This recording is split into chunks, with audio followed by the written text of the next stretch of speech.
Geico knows there are many reasons why you ride. From the exciting adventure of the daily commute to the peace of mind that Geico always has your back with 24/7 access to claim service and legendary customer service. But Pamela Mund had one reason in particular. My skin is extremely averse to most fabrics, except for the soft, buttery feeling of leather. Thankfully, I found my clan of leather lovers in the biking community. It's been life-changing. Geico Motorcycle. 15 minutes could save you 15% or more. 15 minutes could save you 15% or more. Is that Shakespeare? Nope, it's Geico. Yeah, that's Shakespeare from one of his unpublished works. Oh, it be not for awakening. Nay, giveth thou the berries. For 15 minutes could save you 15% or more. Nope, it's from Geico, because they help save people money. Well, I hate to break it to you, but Geico got it from Shakespeare. Geico. 15 minutes could save you 15% or more. Good afternoon. Would you like to try a free sample of our double fudge brownie? Oh, sure. That's very good. I'll just take one more, just to be sure. Yep, still very good. Some things never change. Like never being able to take just one free sample. And Geico saving folks lots of money on their car insurance. Is that macadamia nut I taste? Let me take one more. Sir? Yeah, I thought so. 15 minutes could save you 15% or more.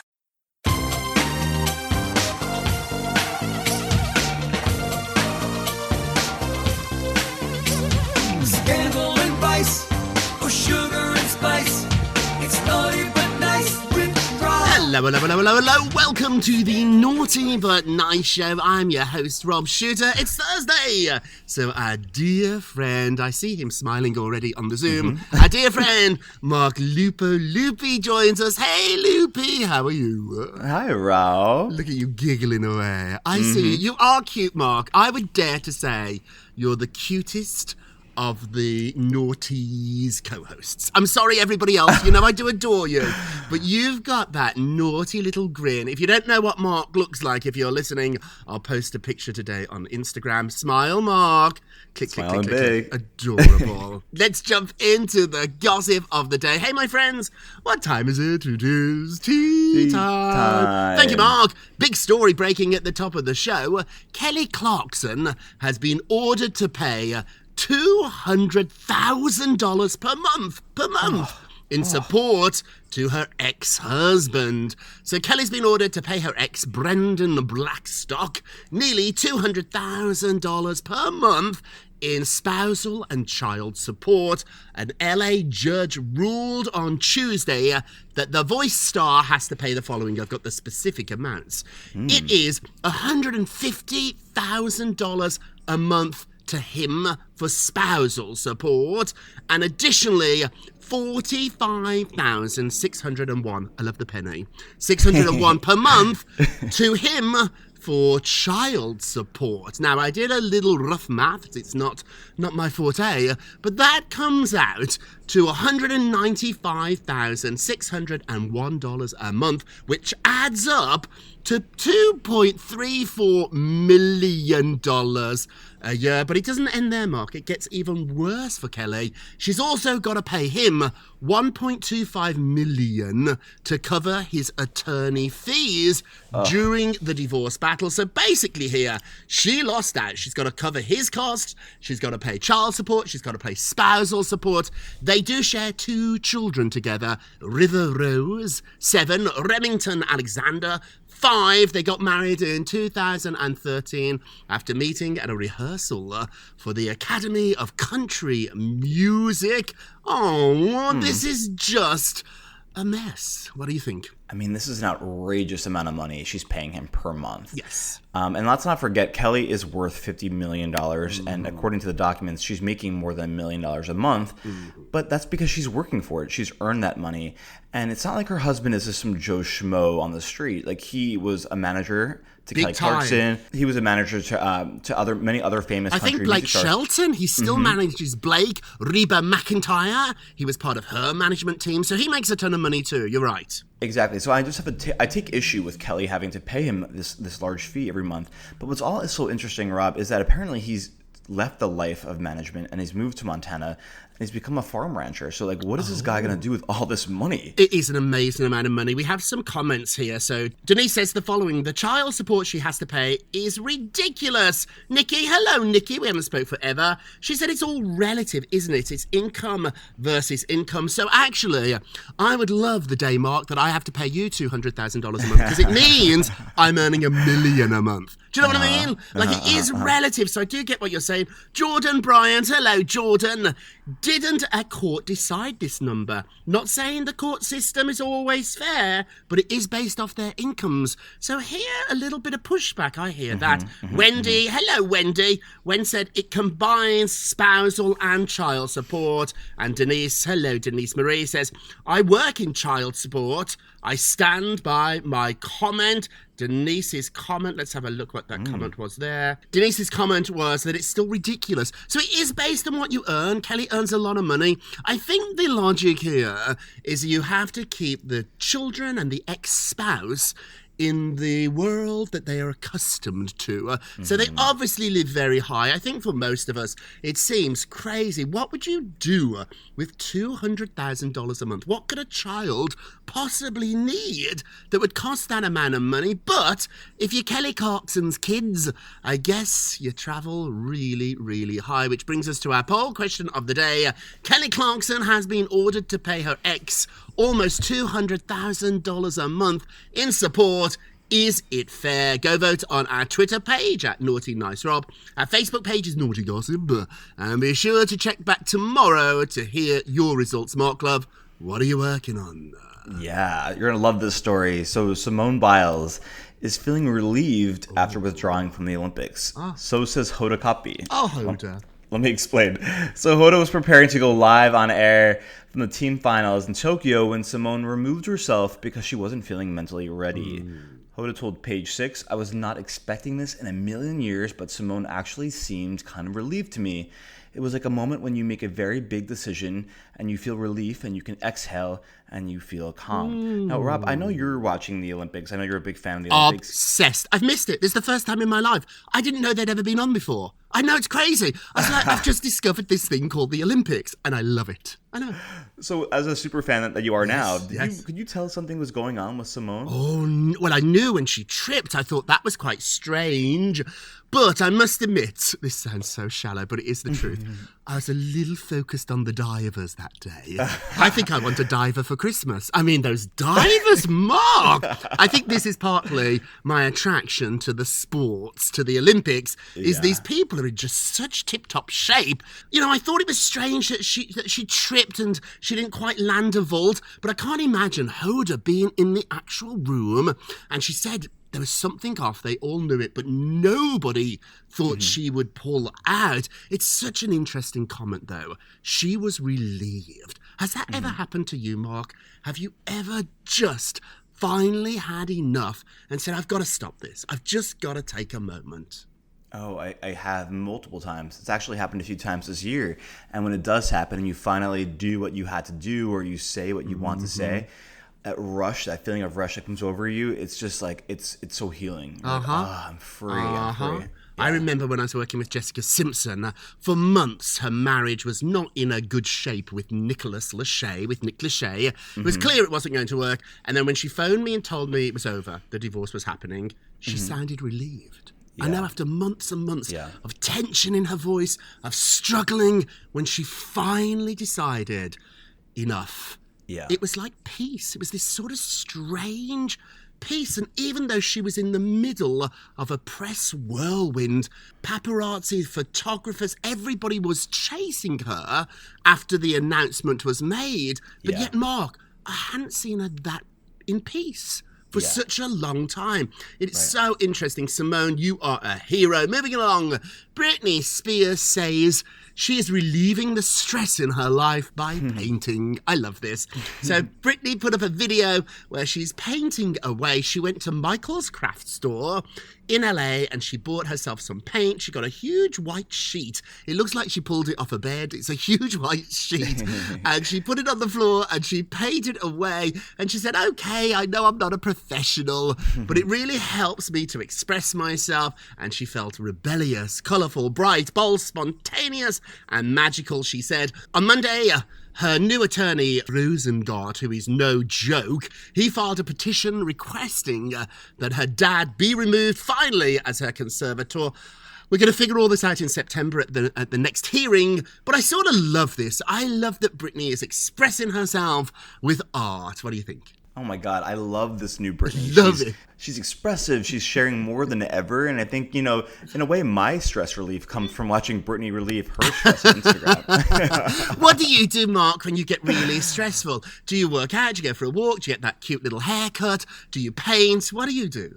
Yeah, I do all of that. I go for a massage. I go for a walk. I spend time with friends. Oh, that's cute. I drink. I know, it's a terrible thing. It's a terrible thing. I might take up painting. Britney Spears. Keep going, you little Picasso, you. What's happening? Now, this is quite a serious story with DaBaby. What's going on? Oof. All right, so Dua Lipa is horrified by DaBaby's homophobic comments. Let me explain what's going on, Rob. So Dua Lipa addressed her fans directly after DaBaby, who was featured on her hit Levitating, that song I love, the song of the summer, made derogatory comments about members of the LGBTQ community and those living with HIV and AIDS during a recent performance. Now, Rob, Dua spoke out, and she spoke out directly. She said, "I am surprised and horrified at DaBaby's comments. I really don't recognize this as a person I have worked with."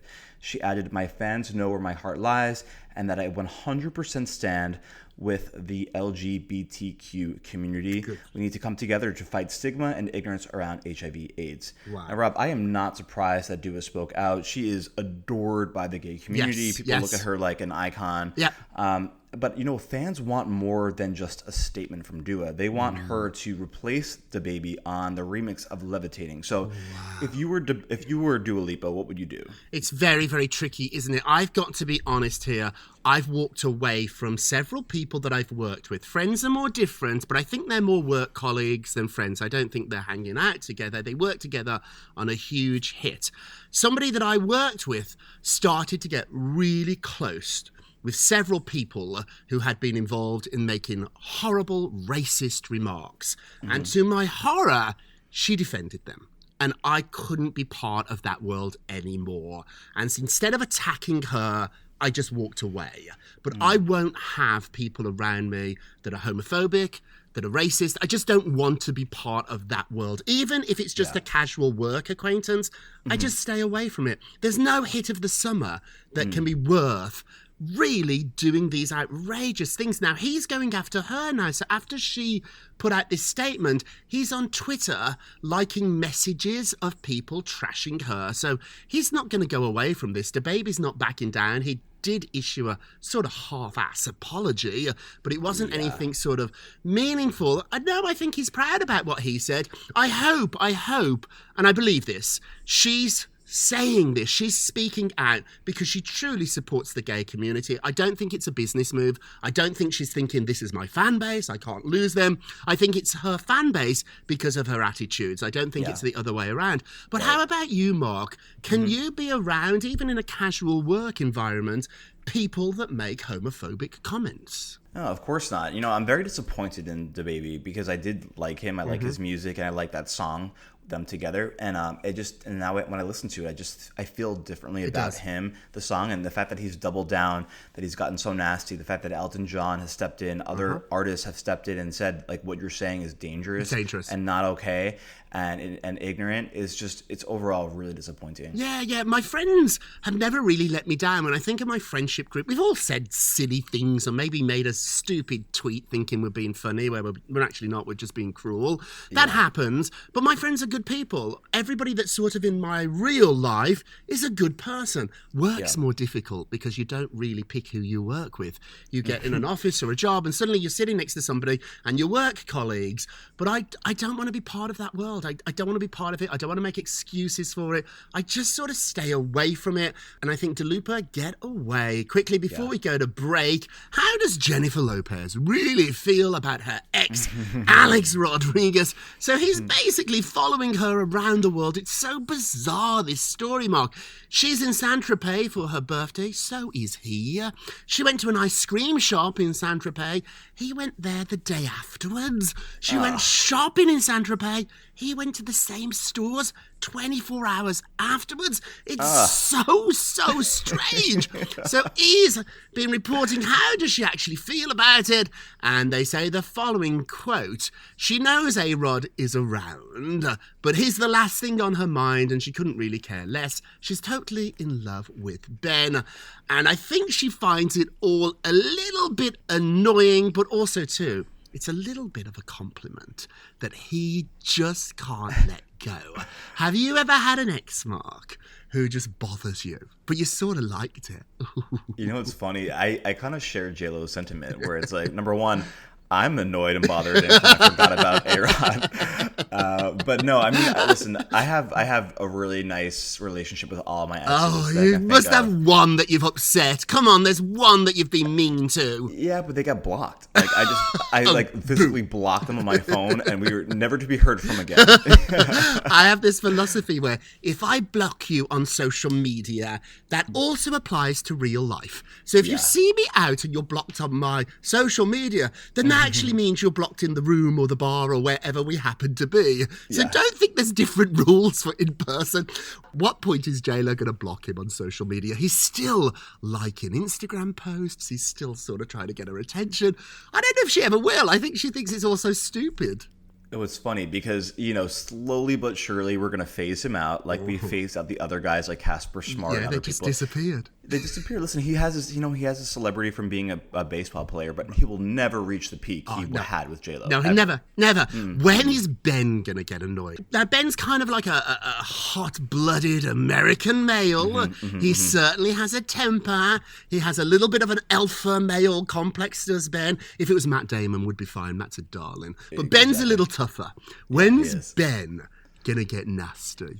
I think things are bubbling up right now, but he's still busy. They're still in the hot and heavy period. They're in the honeymoon period, but give it like a few more months and he's gonna get involved. I mean, if they bumped into each other in a restaurant, I'm not condoning this, I could see a table fly like the Real Housewives. I could see Ben and A-Rod. If I was in a restaurant and those two walked in separately, I'd say, things are going down. I'd say, Mark, we're not leaving this restaurant tonight. Me and you were at Scotto's, and those two walked in separately. I'd say, slow down the service. We're going to be here all night because there is going to be action. Yes? Oh, 100%. Yes, I'm in. Hey, we're going to take a quick break, and we will be right back with more Dish. It's crazy how much we have to pay for outdated, impersonal healthcare, and even crazier that we all just accept it. It's time to face facts. Healthcare is backwards. Luckily, there's Forward, a new approach to primary care that's surprisingly personal and refreshingly straightforward. Forward never makes you feel like just another patient. Backed by top-rated doctors and the latest tech, Forward gives you access to personalized care whenever you need it. Using in-depth genetic analysis and real-time blood work, Forward's top-rated doctors provide you with in-depth insights to better understand your genetics, mental, and physical health. They then create custom, easy-to-understand plans to help guide you to achieving long-term health. With Forward, you get unlimited in-person visits with your doctor and access to care anytime via the Forward app, all for one flat monthly fee. It's time to stop accepting backwards healthcare and start moving your health forward. Visit GoForward.com today to learn more. That's GoForward.com. 15 minutes could save you 15% or more. Is that Shakespeare? Nope, it's Geico. Yeah, that's Shakespeare from one of his unpublished works. Oh, it be not for awakening. Nay, giveth thou the berries. For 15 minutes could save you 15% or more. Nope, it's from Geico, because they help save people money. Well, I hate to break it to you, but Geico got it from Shakespeare. Geico. 15 minutes could save you 15% or more. Good afternoon. Would you like to try a free sample of our double fudge brownie? Oh, sure. That's very good. I'll just take one more, just to be sure. Yep, still very good. Some things never change. Like never being able to take just one free sample. And Geico saving folks lots of money on their car insurance. is that macadamia nut I taste? Let me take one more. Sir, Yeah, I thought so. 15 minutes could save you 15% or more. Welcome back to the Naughty But Nice Show. I'm Rob Shooter with our dear friend Mark Lupo. Hey, Loopy, let's get to the polls. Da-da-da. Thank you, Mark. It's so silly. How's Doris, your mother? We've not spoken about her in a while. Oh, she misses you. She called me this week. Oh, gosh, Bessa. She's still listening. Just Thursdays is the only day Doris listens. Terrible. Can I tell you, my family, we're all at my family's pool. My mom, my dad, my brother, and their friends, Joanna, Bob. We all spent like 45 minutes talking about you, how much we adore you. I love this, Mark. Oh, I love it while you're all splashing around. Were there any divers there? You know, I'm now into these divers, Mark. Can we invite the divers over to your pool when they get back from Tokyo? My mom is actually an expert diver. She can do a really, really nice dive. Yeah. Doris, there's nothing you can't do. God bless her. Okay, let's get back to the poll. So Simone Biles speaks out after withdrawing from the team. Did she make the right decision? Quite complicated, Mark. At first, I thought it was a bit selfish pulling out because they weren't going to win the gold without her. But then it was explained that if she really messed up, they might not win any medals at all. So what did we think about this? Did she do the right thing? Let's have a look. 84% said yes. I'm with the majority. I thought it was a very honourable. I really thought this was a right move to make. Where are you? Yeah, and let's not forget that one false move for Simone, she could be paralyzed, she could die. This is bigger than just a competition. This could be life or death. So 100% support her decision. Yeah. Absolutely. Hey, don't forget to vote on today's poll. Go to our Twitter page at Naughty Nice Rob or our Facebook page, which is Naughty Gossip, and be sure to check back tomorrow to hear your results. And now it's time for our nicest of the day. Oh. Our nicest of the day, it's Prince Harry. Harry! He's clearing up rumors about his second book deal. So let me explain what's going on. A spokesperson for Harry said that while the prince does have a 4-book deal, none of the memoirs releases are contingent upon the Queen's health or passing. Now, Rob, you might remember our friends at the Daily Mail originally alleged that Harry agreed to a lucrative 4-book deal with the second due out only after the Queen had died. Now, I love the Daily Mail, but sometimes they get carried away. Right. I mean, they did get it right. There is a 4-book deal. They did break that story. Yeah. Also, too, though, let's just point out here, as a former publicist spokesperson myself, we don't always tell the truth. So we'll wait and see what's going to happen here. We're going to say you're the nicest of the day, Harry.